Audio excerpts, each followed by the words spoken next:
आइए स्वागत है एक बार फिर से उत्कर्ष क्लासेस ऑफ सोशोलॉजी के पीजीटी सोशोलॉजी स्पेशल क्लासेस में। आज हम देखेंगे संस्कृति कल्चर पर आधारित कुछ और महत्वपूर्ण बहुविकल्पी प्रश्न। यह बहुविकल्पी प्रश्न न केवल पीजीटी के लिए महत्वपूर्ण है बल्कि BA, MA, net, JRF, JIC, GDC एवं यूपीएचईएससी की परीक्षाओं के लिए भी महत्वपूर्ण साबित हो सकता है। यह संस्कृत से संबंधित हमारा तीसरा वीडियो है जिसमें कुल 25 बहुविकल्पी प्रश्न आपको और उपलब्ध करवाए जा रहे हैं। उम्मीद करते हैं ये वीडियो आपको पसंद आएगा। वीडियो अगर पसंद आए तो वीडियो को लाइक करिएगा, वीडियो को शेयर करिएगा और चैनल को सब्सक्राइब ज़रूर कर लीजिएगा ताकि आने वाले वीडियोस के नोटिफिकेशन आपको मिलते रहें। तो हमारा आज का जो पहला प्रश्न है वो 101वां प्रश्न होगा हमारा, जो है देख लें आप।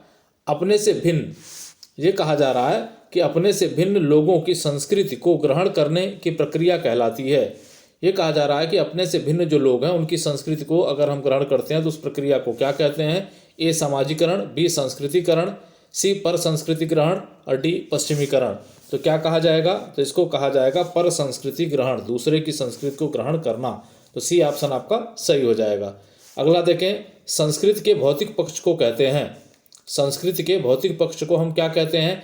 ए परंपरा कहते हैं, बी सभ्यता कहते हैं, सी पर्यावरण कहते हैं और डी परिष्कार कहते हैं। तो इसको हम कहते हैं सभ्यता। संस्कृत का जो भौतिक पक्ष होता है उसको हम क्या कहते हैं? सभ्यता कहते हैं। तो बी ऑप्शन आपका यहाँ पे सही हो जाएगा। अगला देखें, जब दो संस्कृतियाँ, ये कहा जा रहा है कि जब दो संस्कृतियाँ एक से गुणों और संस्थाओं को दर्शाती हैं तो यह उदाहरण है। ये कहा जा रहा है कि जब दो संस्कृतियाँ एक ही तरह के गुण और एक ही तरह की संस्थाओं को दर्शाती हैं तो किसका उदाहरण होता है? ए अभिसारी उद्विकास का, बी सीमांत उद्विकास का, सी समानांतर उद्विकास का और डी उक्त में से कोई नहीं। तो ये होता है अभिसारी उद्विकास का उदाहरण होगा ये जो है। तो ए ऑप्शन पे आप टिक लगा लेंगे। अगला देखें, ए scientific theory of culture. A scientific theory of culture पुस्तक के लेखक हैं ए रेडक्लिफ ब्राउन, बी मजुमदार, सी क्रोबर और डी मलिनोवस्की। तो इस पुस्तक के लेखक हैं मलिनोवस्की। महत्वपूर्ण है, ध्यान रखिएगा। Scientific theory of culture, Malinowski. तो डी ऑप्शन पे आप टिक लगा लेंगे। अगला, संस्कृतिकरण के परिणाम। संस्कृतिकरण के परिणाम स्वरूप निम्नलिखित में से कौन सा परिवर्तन होता है? बहुत ही महत्वपूर्ण है, कई बार ये परीक्षाओं में पूछा गया है। संस्कृतिकरण के परिणाम स्वरूप निम्नलिखित में से कौन सा परिवर्तन होता है? ए संरचनात्मक परिवर्तन, बी स्थितिकीय परिवर्तन, सी और बी दोनों और डी उक्त में से कोई नहीं। तो यहाँ देखें, संस्कृतिकरण की वजह से स्थितिकीय परिवर्तन होता है। तो बी ऑप्शन आपका यहाँ पे सही हो जाएगा। महत्वपूर्ण है, ध्यान रखिएगा। अगला, वह प्रक्रिया जिसमें दो समूह अपनी संस्कृतियों को इस प्रकार मिश्रित करते हैं ताकि वह एक हो जाएं, उसे कहा जाता है। ये कहा जा रहा है कि वह प्रक्रिया जिसके द्वारा दो समूह क्या करते हैं? अपनी संस्कृतियों को इस प्रकार से मिश्रित कर लेते हैं कि वह दोनों एक हो जाते हैं, उसे कहा जाता है क्या? ए एकीकरण, बी सम्मिश्रण, सी आत्मसातकरण और डी पर संस्कृति ग्रहण। तो इसको कहा जाता है आत्मसातकरण। तो सी ऑप्शन आपका यहाँ पे सही हो जाएगा। तो 106 के सी पर आप टिक लगाइएगा। अगला, निम्नलिखित में से किसका कथन है कि संस्कृतिकरण एक घृणित शब्द है? निम्नलिखित में से किसका कथन था कि संस्कृतिकरण एक घृणित शब्द है? A S C. Dube, B Milton Singer, C Linton और डी टायलर। तो ये जो कथन है बड़ा ही महत्वपूर्ण है, पूछा जाता है परीक्षाओं में। तो ये है मिल्टन सिंगर का कथन है ये जो है। तो बी ऑप्शन पे आप यहाँ टिक लगा लेंगे। अगला देखें, 108वां प्रश्न हमारा है, cultural change in India. Cultural change in India, identity and globalization पुस्तक के लेखक हैं A Pareto, B Redfield, B C Sumner और डी योगेंद्र सिंह। तो यहाँ देखें, तो इस पुस्तक के लेखक जो हैं वो डी योगेंद्र सिंह हैं। तो 108 का डी पे आप टिक लगाइएगा। Cultural change in India, identity and globalization पुस्तक के लेखक हैं योगेंद्र सिंह। अगला देखें, निम्नलिखित में से किसने संस्कृति ग्रहण, पारस्परिक संस्कृति ग्रहण तथा पर संस्कृति ग्रहण शब्दों में अंतर किया है? ए बिस्लर, बी हर्स्कोविट्स, सी लिंटन और डी क्रोबर। तो इन शब्दों में अंतर करने का श्रेय जाता है हर्स्कोविट्स को। तो 109 का बी सही हो जाएगा यहाँ पे। अगला देखें आप, मैन एंड कल्चर, मानव और संस्कृति, मैन एंड कल्चर मानव और संस्कृति पुस्तक के लेखक हैं A S C. Dube, B Milton Singer, C Linton और डी टायलर। तो इस पुस्तक के लेखक हैं यसी दुबे। तो यहाँ ए ऑप्शन पे आप टिक लगा लेंगे। अगला देखें, संस्कृति के एकीकरण के वर्णन में संस्कृति लय की अवधारणा को किसने प्रस्तुत किया है। ये पूछा जा रहा है कि संस्कृत लय की अवधारणा को किसने प्रस्तुत किया है। ए मिल्टन ने, बी हाबेल ने, सी एम ओपलर ने और डी उथनो ने। किसने किया भाई, तो यहाँ देखें इसे जो है मारिस ओपलर ने किया है, जिसको यम ओपलर कहा गया, मारिस ओपलर है। तो सी ऑप्शन आपका सही हो जाएगा। सांस्कृतिक लय की अवधारणा दिया है मारिस ओपलर ने। चलिए अगला प्रश्न हम देखें, निम्नलिखित में से कौन सा कथन संस्कृत से संबंधित है।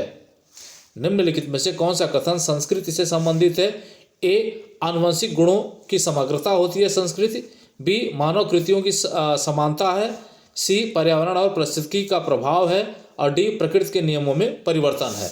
तो यहाँ आप देखें तो संस्कृत से जो संबंधित है यहाँ वो ऑप्शन बी संबंधित है, मानव कृतियों की समानता। मानव कृतियों की समानता संबंधित है संस्कृत से, तो बी ऑप्शन आपका सही हो जाएगा। अगला देखें, निम्नलिखित में से संस्कृत की विशेषता बताइए। निम्नलिखित में से संस्कृत की विशेषता बताइए। ए परिवर्तित नहीं की जा सकती, बी प्रशिक्षित कार्मिकों द्वारा विकसित होती है, सी लिखित मानक एवं मूल्य हैं और डी व्यवहारों की संगठित व्यवस्था है। तो यहाँ देखें तो यहाँ जो डी ऑप्शन आपका है वो संस्कृत की विशेषता है, यह व्यवहारों की एक संगठित व्यवस्था कहलाती है संस्कृत। इस वजह से डी ऑप्शन यहाँ पे आपका सही हो जाएगा। अगला, एक समाज की सांस्कृतिक विशेषताओं का दूसरे समाज में फैलना कहलाता है। एक समाज की सांस्कृतिक विशेषताओं का दूसरे समाज में फैलना क्या कहलाता है। ए सांस्कृतिक विलय कहलाता है, बी सांस्कृतिक प्रसार कहलाता है, सी पर सांस्कृतिक ग्रहण कहलाता है और डी सांस्कृतिक परिवर्तन कहलाता है। तो ये कहलाता है सांस्कृतिक प्रसार। क्या कहलाता है, सांस्कृतिक प्रसार कहलाता है। तो बी ऑप्शन आपका यहाँ पे सही हो जाएगा। अगला, संस्कृति का मुख्य वाहक है। ये कहा जा रहा है कि संस्कृत का मुख्य वाहक कौन है। ए यातायात के साधन, बी आवास, सी प्रतीक और डी व्यक्ति। तो जो संस्कृत का वाहक होता है वो होता है प्रतीक। तो सी ऑप्शन आपका सही हो जाएगा, महत्वपूर्ण है, कई बार ये परीक्षाओं में पूछा जा चुका है। अगला, लिंटन के अनुसार एक संस्कृति में निम्नलिखित वर्गों को कौन सी विशेषताएं पाई जाती हैं, या निम्नलिखित वर्गों में कौन सी विशेषता पाई जाती है, होना चाहिए था, लिख लीजिएगा इसको। लिंटन के अनुसार एक संस्कृति में निम्नलिखित वर्गों में से कौन सी विशेषता पाई जाती है। ए विशेषताएं, विकल्प और समाकृतियां, बी सर्विकताएं, विशिष्टताएं और विकल्प, सी समाकृतियां, सर्विकताएं और विन्यास, डी विकल्प, विन्यास और समाकृतियां। तो यहाँ पे आप देखिए जो लिंटन ने बता रखा है वो बता रखा है सार्वत्रिकताएं, विशिष्टताएं और विकल्प। तो बी ऑप्शन आपका यहाँ पे सही हो जाएगा। अगला देखें आप, समाज में समाज के पृथक पृथक निर्जातीय समूहों के शांतिपूर्ण सह अस्तित्व को कहते हैं। ये कहा जा रहा है कि समाज में अलग अलग निर्जातीय समूह हैं लेकिन वह शांतिपूर्ण अस्तित्व बनाए रखते हैं, उसको क्या कहा जाता है। ए संस्कृति क्षेत्र कहा जाता है, बी संस्कृति एकता कहा जाता है, सी संस्कृत प्रतिमान कहा जाता है और डी सांस्कृतिक बहुलतावाद कहा जाता है। तो ऐसी स्थिति को हम कहते हैं सांस्कृतिक बहुलतावाद। तो डी ऑप्शन पे आप टिक लगाइएगा, सांस्कृतिक बहुलतावाद। अगला देखें, अपने संस्कृत के मूल्यों का प्रयोग किए बगैर सभी दूसरों का निर्णय करने का दृष्टिकोण कहलाता है। ये कहा जा रहा है कि अपनी संस्कृत के मूल्यों का प्रयोग किए बगैर हम क्या करते हैं, सभी दूसरों का निर्णय करने का दृष्टिकोण रखते हैं। तो वो क्या कहलाता है। ए व्यक्तिवाद, बी सांस्कृतिक सापेक्षवाद, सी सांस्कृतिक बहुलवाद और डी निर्जाति केंद्रिता। तो ये कहलाता है सांस्कृतिक सापेक्षवाद। क्या कहलाता है, सांस्कृतिक सापेक्षवाद। एक बार फिर से सुन ले, अपनी संस्कृत के मूल्यों का प्रयोग किए बगैर सभी दूसरों का निर्णय करने का दृष्टिकोण कहलाता है सांस्कृतिक सापेक्षवाद। तो बी ऑप्शन आपका यहाँ पे सही हो जाएगा। अगला देखें, निम्नलिखित में से कौन सिद्धांत संस्कृत का समष्टवादी या समष्टवादी रूप में अपनाता है या समष्टवादी के रूप में अपनाता है। कहा जा रहा है कि इसमें से कौन सा ऐसा सिद्धांत है जो संस्कृत को क्या करता है, समष्टिवादी स्वरूप में अपनाता है। ए विकासवादी, बी विसरणवादी, सी प्रकार्यवादी और डी ए और सी दोनों। तो यहाँ देखें तो संस्कृत को समष्टवादी के रूप में अपनाने वालों में विकासवादी भी हैं और प्रकार्यवादी भी हैं। तो ए और डी दोनों उत्तर सही हो जाएगा, ए और सी दोनों। ए और सी दोनों, तो डी पे आप टिक लगा लीजिएगा, सॉरी बी लिख दिया हमने, यहाँ डी को आप जो है सही लगाएंगे। अगला देखें, निम्नलिखित में से किसने संस्कृत की वैचारिक एवं अनुभूतपरक श्रेणियों में भेद को सामने रखा है। ये कहा जा रहा है कि निम्नलिखित में से किसने क्या किया है, संस्कृत को वैचारिक और अनुभूतिपरक श्रेणियों में विभाजित किया है। ए फ्रायड, बी सोरोकिन, सी स्पेंगलर और डी क्रोबर। तो किसने किया है, तो यहाँ पे आप देखें तो ये विभाजन है सोरोकिन का। किसका विभाजन है, सोरोकिन का विभाजन है, तो बी ऑप्शन पे आप टिक लगा लीजिएगा। अगला, एक विशिष्ट समाज के सदस्य, एक विशिष्ट समाज के सदस्यों के जीवन अविकल्प के रूप में संस्कृत को किसने परिभाषित किया है।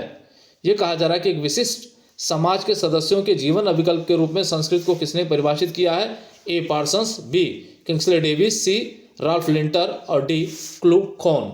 तो ये किया है क्लूखॉन ने, तो डी ऑप्शन पे आप यहाँ टिक लगा लीजिएगा। अगला, मॉर्गन ने संस्कृत विकास के चरण बताए हैं। मॉर्गन ने संस्कृत विकास के चरण बताए हैं, तो मॉर्गन ने संस्कृत विकास के मुख्य रूप से 3 चरण बताए थे। अब याद है कौन से हैं, जंगली या असभ्य अवस्था, बी बर्बर अवस्था, सी सभ्य अवस्था और डी उपरोक्त सभी। तो मॉर्गन ने 3 अवस्थाएं बताई हैं, जंगली अवस्था या असभ्य अवस्था, बर्बर अवस्था और सभ्य अवस्था। तो डी ऑप्शन आपका यहाँ सही हो जाएगा, डी पे आप टिक लगा लीजिएगा, उपरोक्त सभी चरण। अगला देखें, निम्नलिखित में से स्पेंसर ने संस्कृति विकास के किस चरण का उल्लेख नहीं किया है। यहाँ देखें, निम्नलिखित में से स्पेंसर ने संस्कृत विकास के किस चरण का उल्लेख नहीं किया है। ए शिकारी या संग्राहक अवस्था, बी आदिम अवस्था, सी कृषि अवस्था और डी पशुपालन अवस्था। तो किसका उल्लेख इन्होंने इसमें से नहीं किया है ये पूछा जा रहा है। तो यहाँ देखें तो स्पेंसर ने 4 चरणों का उल्लेख किया है संस्कृत के विकास का। एक वो कहते हैं शिकारी या संग्राहक अवस्था है, दूसरा ये कहते हैं कृषि अवस्था है, तीसरा ये कहते हैं पशुपालन अवस्था है और चौथा ये कहते हैं औद्योगिक अवस्था है। ये आदिम अवस्था की बात नहीं करते, इस वजह से बी ऑप्शन आपका यहाँ पे सही हो जाएगा। अगला देखें आप, क्लोवार्ड तथा ओहलिन ने संस्कृत के प्रकार बताए हैं। क्लोवार्ड तथा ओहलिन ने संस्कृत के कितने प्रकार बताए हैं। ए अपराधी उपसंस्कृति, बी संघर्ष उपसंस्कृति और सी पिछड़ी उपसंस्कृति और डी उपरोक्त सभी। तो यहाँ क्लोवार्ड और ओहलिन ने जो है 3 प्रकार की संस्कृतियों का उल्लेख किया है, अपराधी उपसंस्कृति, संघर्ष उपसंस्कृति और पिछड़ी उपसंस्कृति। तो ये डी ऑप्शन आपका सही हो जाएगा, उपरोक्त सभी। अगला प्रश्न आप देखें, अंतिम प्रश्न है, 25 प्रश्न आज आपको उपलब्ध करवाए गए हैं। यहाँ देखें, संस्कृति आघात की अवधारणा का उल्लेख निम्नलिखित में से किसके द्वारा किया गया है। ये पूछा जा रहा है कि संस्कृति आघात की अवधारणा का उल्लेख किसके द्वारा किया गया है। A Ralph Linton, B Opler, C William Goode और डी मजुमदार। तो सांस्कृतिक आघात का उल्लेख किया गया है विलियम जे गुडे के द्वारा, तो सी ऑप्शन आपका यहाँ पे सही हो जाएगा। तो 125वां का सी पे आप टिक लगाइएगा। और यहाँ आप देखें तो ये प्रश्नों के उत्तर आपको यहाँ उपलब्ध करवाए गए हैं, यहाँ से आप प्रश्नों के उत्तर को कंफर्म कर सकते हैं। अगर कोई दिक्कत हो तो आप कमेंट कर सकते हैं। तो ये रहा आज का वीडियो। उम्मीद करते हैं वीडियो आपको पसंद आएगा, उपयोगी होगा आपके लिए। वीडियो अगर पसंद आए तो वीडियो को लाइक करिएगा, शेयर करिएगा और चैनल को सब्सक्राइब जरूर कर लीजिएगा, ताकि आने वाले वीडियोज़ के नोटिफिकेशन आपको मिलते रहें। जय हिंद, जय भारत।